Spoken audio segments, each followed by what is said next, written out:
Praise the Lord. Testimony by Brother Emmanuel. கர்த்தருடைய பரிசுத்த நாமத்துக்கு மகிமை உண்டாவதாக. परमेश्वर के पवित्र नाम को महिमा होवे. அருமையானவர்களே, நான் என்னுடைய ஜீவித்தை பற்றி நான் உங்களுக்கு சொல்ல வாஞ்சிக்கிறேன். प्यारे लोग, मैं मेरा जीवन के बारे में मैं आपको बताने के लिए चाहता हूँ. அருமையானவர்களே, நான் கிறிஸ்து விரோதமா ஜீவித்தில் நான் பிறந்து வாழ்ந்தவன்.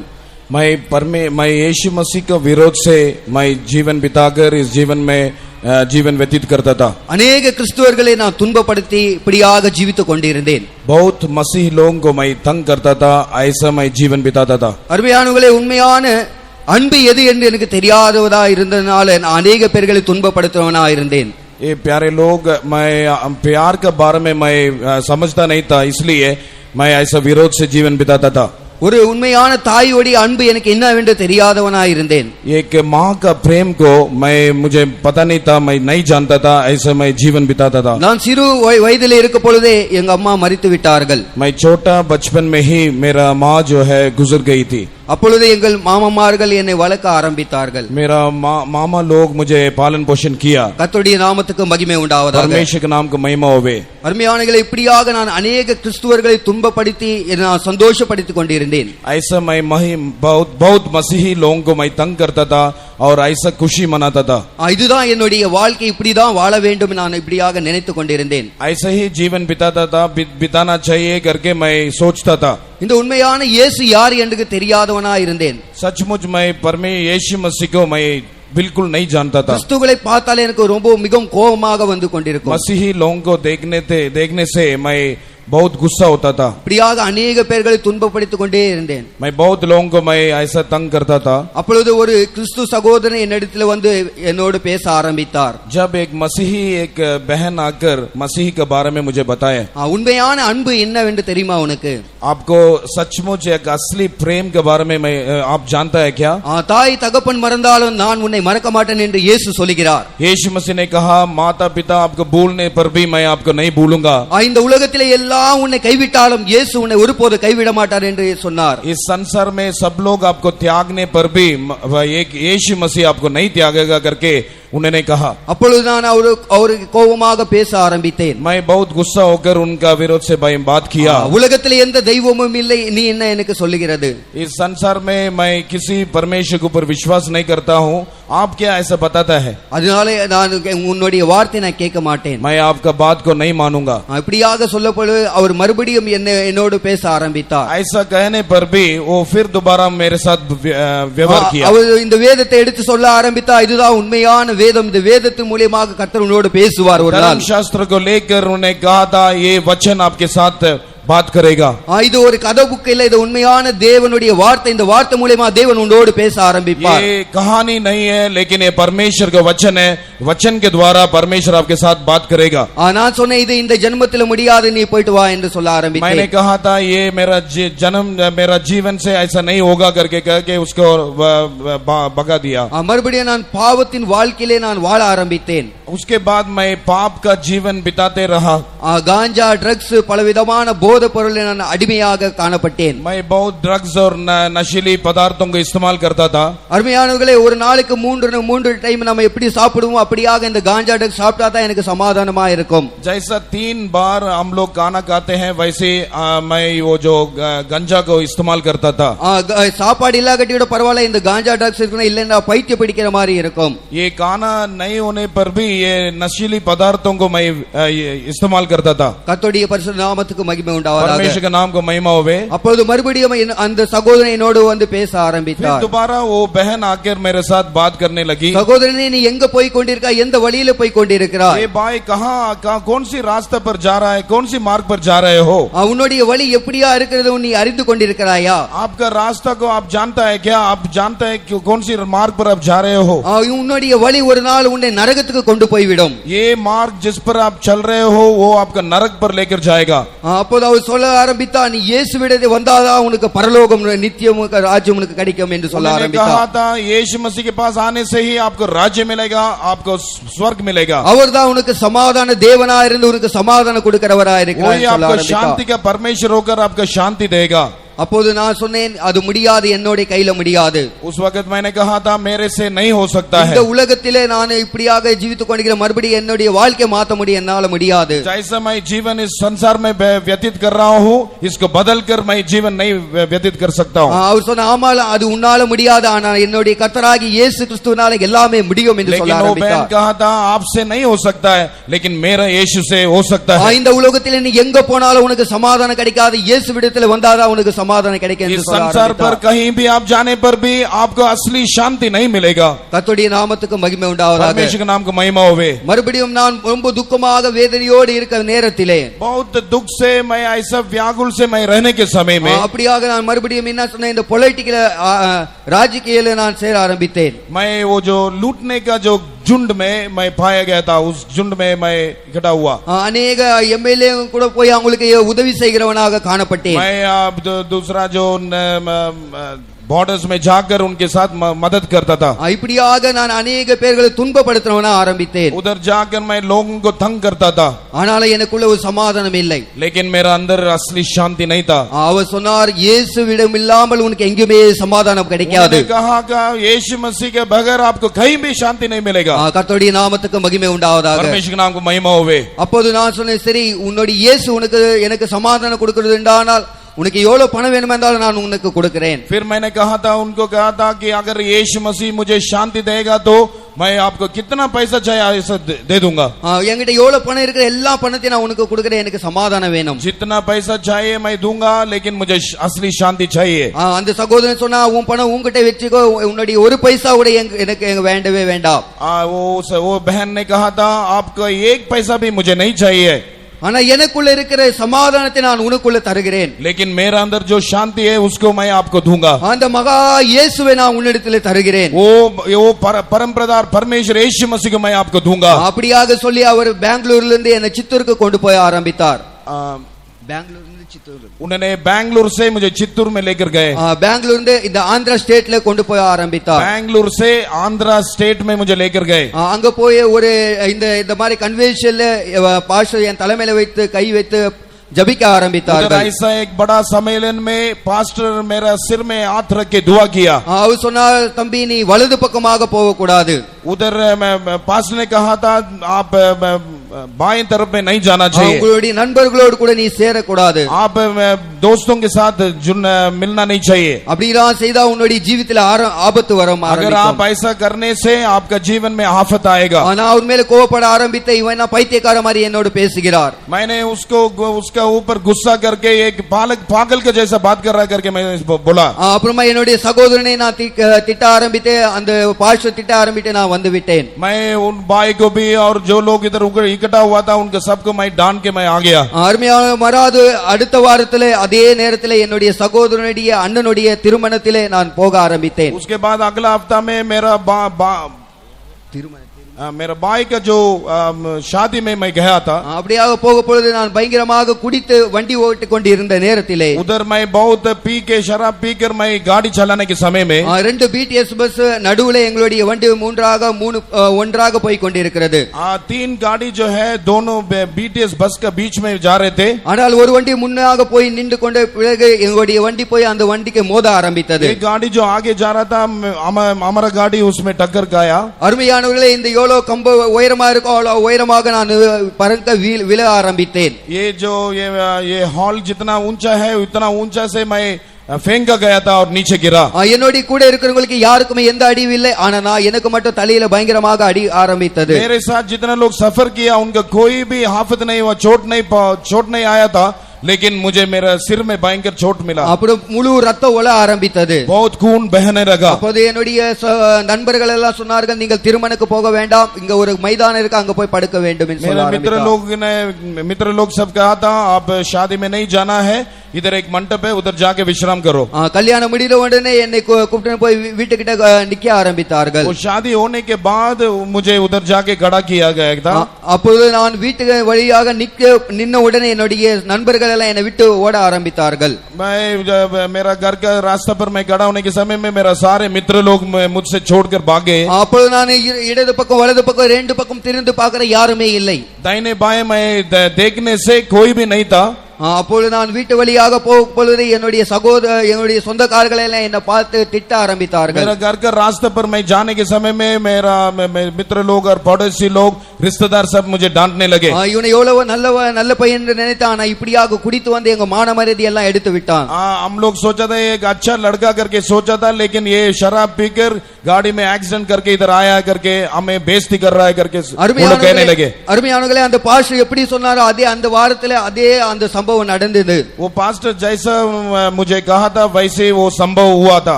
அப்பொழுது எங்களுடைய வீட்டில் இருக்கிறவங்க எல்லாம் சொன்னார்கள், எங்களுடைய மான மரியாதை எல்லாமே போய்விட்டது, நீங்க இருக்கிறது எங்கனா போய் இது தற்கொலை செய்து கொள்ளு என்று சொன்னார்கள். लोग सारे कहने लगे मान मर्यादा सब निकल गया है, सब चले गया है, आप जाके कहीं भी जाके आत्महत्या करके मर जाओ. அப்பொழுது எனக்கு ரொம்ப துக்கம் வர ஆரம்பித்தது. उस वक्त में मुझे बहुत भयंकर दुख हुआ. என்னுடைய பிறந்தவர்களே இப்படியாக சொல்லுகிறார்கள், நீ இருக்கிறதோட எங்கனா போய் தற்கொலை செய்து கொள்ளு என்று. நான் எங்கனா போய் தற்கொலை செய்து கொள்ள வேண்டும். मेरा घर का लोग ऐसा कह लिया, इसलिए मैं जाकर कहीं भी जाकर मर जाऊंगा करके सोचा. நான் விடிய காலத்திலே என்னுடைய பாடி யாருக்குமே தெரியக்கூடாது, எங்கனா போய் தற்கொலை செய்து கொள்ளும் என்று நான் முடிவுக்கு வந்தேன். बोर की वक्त में मैं जाकर कहीं भी आत्महत्या करूंगा करके मैंने फैसला किया. அப்படியாக நான் நினைத்து இரவு நேரத்திலே ஒரு 12 மணிக்கு நான் அப்படியாக நினைத்து படித்துக் கொண்டிருந்தேன். ऐसा सोच के मैं 12 बजे मैं ऐसा लेट गया था. என்னுடைய வீட்டில் யாருமே என்னை சேர்க்கவில்லை. என்னுடைய மாமாவுடைய டெம்போல நான் படுக்க ஆரம்பித்தேன்.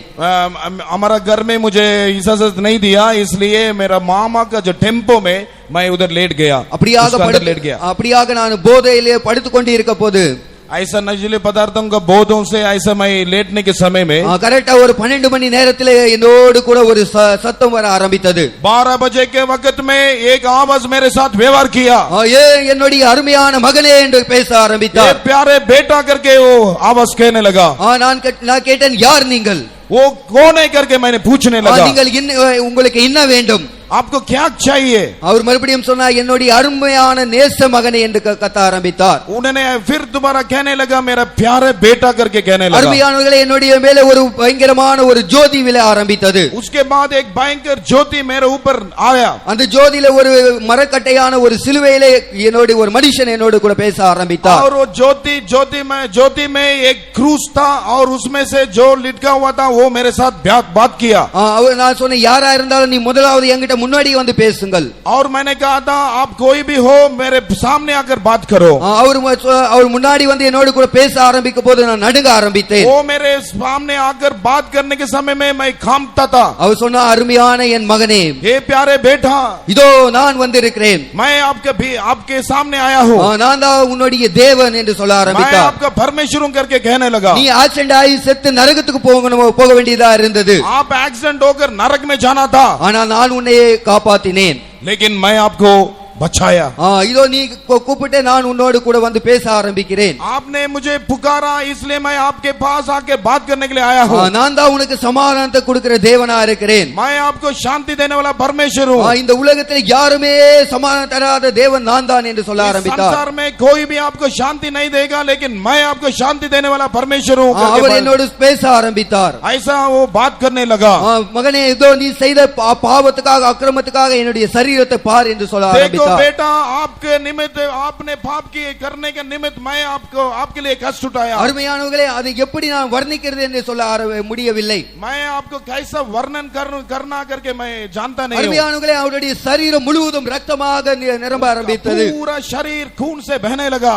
அந்த ரத்தத்தோடு என்னோடு பேச ஆரம்பித்தார். उस खून से बहते हुए वो मेरे साथ व्यवहार किया, बात किया. என்னுடைய அருமையான மகனே, நீ செய்த பாவத்துக்காக என்னுடைய சரீரத்தை பார். ये मेरा प्रिय बेटा, आपने पाप करने की वजह से मेरा शरीर में दुख उठाया. देखो, உன்னுடைய பாவத்துக்காக என்னுடைய கரத்தினால ஆணிகளால் அடிக்கப்பட்டேன். आपका पाप का निमित्त मेरा आत्मा में कील से ठोका गया था. நீ தவறான வழியில நடக்கிறதுனால என்னுடைய கால்களால நான் ஆணிகளால் அடிக்கப்பட்டேன். आप दुनिया का रास्ते पर पाप में फंसा हुआ था, उसके लिए मैं कील से ठोका गया हूं. நீ தவறான எண்ணத்தினால சிந்தித்ததனால என் தலையில முள் கிரீடத்தை நான் வைக்கப்பட்டேன். आपका बुरा विचारों के वजह से मेरा सिर में घाटों का मुकुट पहना गया हो. அப்பொழுது நான் பயங்கரமாக நடுங்க ஆரம்பித்தேன். मैं भयंकर से मैं कांपने लगा. ஐயோ நான் பயங்கரமான பெரிய பாவி. अयो मैं एक बहुत बड़ा पापी हूँ. என்ன போல பாவி யாருமே இல்லை என்று சொல்ல ஆரம்பித்தேன். मेरे जैसा पापी संसार में नहीं है. அப்பொழுது அவர் சொன்னார், உன்னோடு எப்படியாப்பட்ட பாவியா இருந்தாலும் நான் உன்னை மன்னிக்க ஆரம்பிக்கிறேன். उस वक्त यीशु मसीह ने कहा था,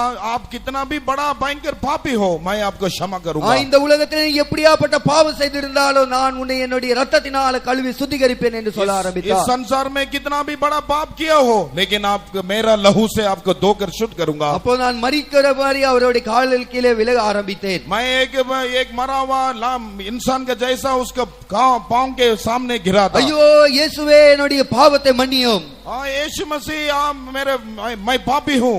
என்னுடைய பாவத்தை மன்னியும் என்று நான் கத்த ஆரம்பித்தேன். मेरा पाप को क्षमा करो करके मैंने पुकारने लगा. அப்பொழுது அவர் என் தலை மேலே கைகளை வைத்து ஆசீர்வதிக்க ஆரம்பித்தார். उस वक्त उन्होंने मेरा सिर में हाथ रख के मुझे आशीष दिया. அருமையான ஒரு கரண்ட் ஷாக் அடிக்கிற மாதிரி ஒரு அபிஷேகம் என் மேலே வர ஆரம்பித்தது. एक बिजली के जैसे शॉक मारने के जैसा मेरे ऊपर अभिषेक गिरा था. அப்போதே நான் அந்நிய பாஷை பேச ஆரம்பித்தேன். उस वक्त मैं अन्य भाषा में बात किया. எந்த பாஷை பேச எனக்கு தெரியாது, ஆனால் எதிலோ ஒரு வாயிலிருந்து எந்த ஒரு பாஷை வந்து கொண்டிருக்கிறது. कौन सी भाषा करके मैं जानता नहीं था लेकिन मैं एक अन्य भाषा मेरा मुंह से निकला. அப்பொழுது நான் காலையில் எழுந்து இந்த வார்த்தை யாருக்காவது சொல்ல வேண்டும் நான் துடிக்க ஆரம்பித்தேன். मैं सुबह उठकर किसी को ये बात को वर्णन करना चाहिए करके मैं तड़प रहा था. அப்பொழுது எங்க வீட்டுக்கிட்ட வந்து நான் சொன்னேன், இது மாதிரி இயேசு என்னோடு கூட பேச ஆரம்பித்தார். और घर में आकर मैंने कहा यीशु मसीह मुझसे व्यवहार किया, बात किया.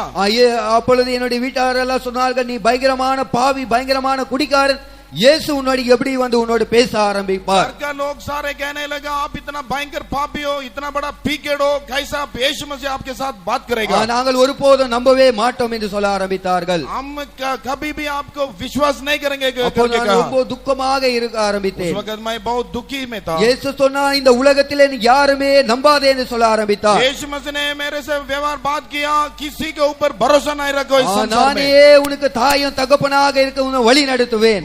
आपके लिए माता पिता होकर आपको मार्गदर्शन कराऊंगा. அருமையானவர்களே, நான் இப்படியாக ரொம்ப துக்கமா இருந்து அந்த வீடை விட ஆரம்பித்தேன். ऐसा मैं दुखी होकर मेरा घर को छोड़ने लगा. வீடு விட்ட உடனே இயேசு என்னை பல வழிகளிலே என்னை நடக்க ஆரம்பித்தார். छोड़ने के बाद कई मार्गों में कई रास्तों में परमेश्वर मुझे चलाया. பல விதமான சர்ச்சிலே என்னை அழைத்து கொண்டு சென்றார். अलग अलग चर्चों में मुझे लेकर गया. யெகோவா விட்னஸ், ஒன்லி ஜீசஸ், பார்த்தோமா மெத்தோடிஸ்ட், இப்படியாக பல விதமான சர்ச் வழியாக என்னை நடக்க ஆரம்பித்தார். अलग अलग कलीसियाओं में, अलग अलग नाम का कलीसिया में मुझे परमेश्वर मुझे लेकर मैं जाने लगा. ஆனால் எங்க போனாலும் எனக்கு சமாதானம் கிடைக்கவில்லை. लेकिन कहीं भी जाने से मुझे शांति नहीं मिला. அப்பொழுது நான் அழுவ ஆரம்பித்தேன். उस वक्त मैं रोने लगा. இயேசுவே, எது உண்மையான சத்தியம்? ये परमेश्वर यीशु मसीह कौन सी सही कलीसिया कौन யார் सी है? உண்மையான உபதேசம்? कौन सी उपदेश सच्चा उपदेश யார் कौन सी है? உண்மையான ஊழியக்காரர்கள்? कौन सी सच्चा सेवक लोग कौन है? நான் அப்படியாக அழுவி கதறி கதறி நைட்டெல்லாம் நான் கத்த ஆரம்பித்தேன். ऐसा मैं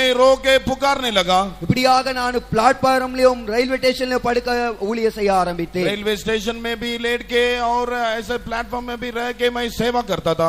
ट्रैक्स கொடுத்த अनेक பேர்களுக்கு இயேசுவை பத்தி சொல்ல ஆரம்பித்தேன். मैं वो ट्रैक्स पर्चियां जो देकर यीशु मसीह के बारे में बताने के लिए शुरू किया. ஒரு நாள் இரவு இயேசு என்னோடு கூட பேச ஆரம்பித்தார். एक दिन रात यीशु मसीह मेरे से बात किया. இப்படியாக ஒரு தரிசனத்தை எனக்கு காட்ட ஆரம்பித்தார். एक दर्शन मुझे परमेश्वर ने दिखाया. இப்படியாக நம்முடைய சகோதரர்கள் சகோதரி இப்படியாக ஜுப்பா போட்டு நின்று கொண்டிருக்கிறதை கர்த்தர் எனக்கு காட்ட ஆரம்பித்தார். जैसा भाई बहन लोग जैसा चिट्टा सफेद वस्त्र पहनकर बैठे हैं वैसे परमेश्वर मुझे दर्शन में दिखाया. இயேசு சொன்னா, இவர்தான் என்னுடைய உண்மையான பிரதிஷ்டையான ஊழியக்காரர்கள். और यीशु मसीह ने कहा यही मैं मकसद कि वे असली सेवक लोग करके बोला. நீ எங்க போனாலும் நீ பரலோக ராஜ்யத்துக்கு போக முடியாது. और कहीं भी जाने से आपको स्वर्गीय राज में नहीं जा सकेगा. இந்த வழியில நீ இந்த ஊழியக்காரோடு போனாதான் நீ என்னுடைய ராஜ்யத்துக்கு வர முடியும். सेवक लोगों के साथ रहने से, ये सेवक लोगों के पास जाने से ही आप स्वर्गीय राज में जा सकते हो. இப்படியா சொல்லி என்னோடு அவர் போய்விட்டார். ऐसा बोलकर यीशु मसीह उधर से गायब हो गया. அப்படியாக நான் இருக்க பொழுது மறுபடியும் அந்த டிபிஎம் சபைக்கு நான் போக ஆரம்பித்தேன். ऐसा उसके बाद मैं टीपीएम कलीसिया में जाने लगा. அது எங்க வீட்டு பக்கத்துமாக இருக்கிற அந்த டிபிஎம்ல போன உடனே அந்த வார்த்தைகளை கேட்க பொழுது தேவன் என்னோடு கூட பேச ஆரம்பித்தார். और वो कलीसिया में जो हमारा घर के पास था, उस कलीसिया में टीपीएम कलीसिया में गए थे और एक एक वचन जब बोला जाता था, जैसा परमेश्वर बात करता था वैसे लगा था. அப்போது நான் அப்படியே ஊழியக்காரர்களுடைய அவருடைய அன்பு அந்த நேசிப்பு எல்லாம் பார்த்து என்னுடைய மனம் மாற ஆரம்பித்தது. सेवक लोगों का प्यार और उधर का आराधना सब देखकर मेरा मन जो बदल रहा था. என்னுடைய வீட்டை விட ஆரம்பித்தேன், என்னுடைய நண்பர்களை விட ஆரம்பித்தேன். मेरा घर को छोड़ दिया, मेरा मित्रों को भी मैंने छोड़ दिया. என்னுடைய ஊழியக்காரர்கள் என்னுடைய இயேசு மட்டும் தான் எனக்கு போதும் என்று இப்படியாக ஜீவிக்க ஆரம்பித்தேன். सिर्फ केवल यीशु मसीह और केवल सेवक लोग काफी है करके मैंने कहने लगा. அப்படியாக ஜீவித்துக் கொண்டே இருக்கும்போது 2005 கர்த்தர் என்னோடு கூட பேச ஆரம்பித்தார். ऐसा जीवन बिताने के समय में 2005 में परमेश्वर मेरे साथ बात किया. என் மகனே, உன்னை போல எப்படியாப்பட்ட பாவிகள் இந்த உலகத்தில் ஜீவித்துக் கொண்டே இருக்கிறார்கள். मेरा बेटा, आपके जैसा बहुत पापी लोग इस संसार में जीवन बिताते हैं. உன்னை நான் இந்த பாவத்திலிருந்து எப்படியாக விடுதலை ஆக்கினோ அதே போல நீ अनेक இடத்திலே எனக்கு சாட்சியாக நிற்க வேண்டும். जैसा आपको पापी लोगों के बीच में से आपको छुड़ाया, वैसे आप भी दूसरा लोगों को छुड़ाना चाहिए. எப்படியா பவுலை நான் எப்படி அழைத்தேனோ அப்படியாக நான் உன்னை அழைத்திருக்கிறேன். जैसा पौलुस को चुन लिया वैसे आपको चुना हूं. அதனால இது எல்லாமே விடுத்து என்னை பின்பற்றி வா என்னோடு பேச ஆரம்பித்தார். त्याग के तज के आप मेरे पीछे ओलो. அப்போது 2005 நம்முடைய பாஸ்டர் தலைமை பாஸ்டர் டி அவர்கள் என்னோடு கூட பேச ஆரம்பித்தார். उस वक्त 2005 साल में पास्टर टी मेरे साथ बात किया. அப்போது அவர் மூலமாக அவருடைய வாயில வருகிற அந்த தீர்க்கதரிசன வார்த்தை என்னுடைய ஒரு ஈட்டி போல குத்த ஆரம்பித்தது. उनका मुंह से निकला हुआ भविष्यवाणी का जो बात जो है, जैसा तीर मेरा हृदय में चुभता है वैसे चुभने लगा. யாரை நான் அனுப்புவேன், யார் நமது காரியமாக போவார்கள், कौन मेरा कार्य के लिए कौन जाएगा, किसको मैं भेजूं. அப்போ நான் கத்த ஆரம்பித்தேன், ஆண்டவரே நான் போகிறேன் உன்னுடைய காரியமாக. उस वक्त मैंने कहने लगा, प्रभु ये प्रभु मुझे भेज.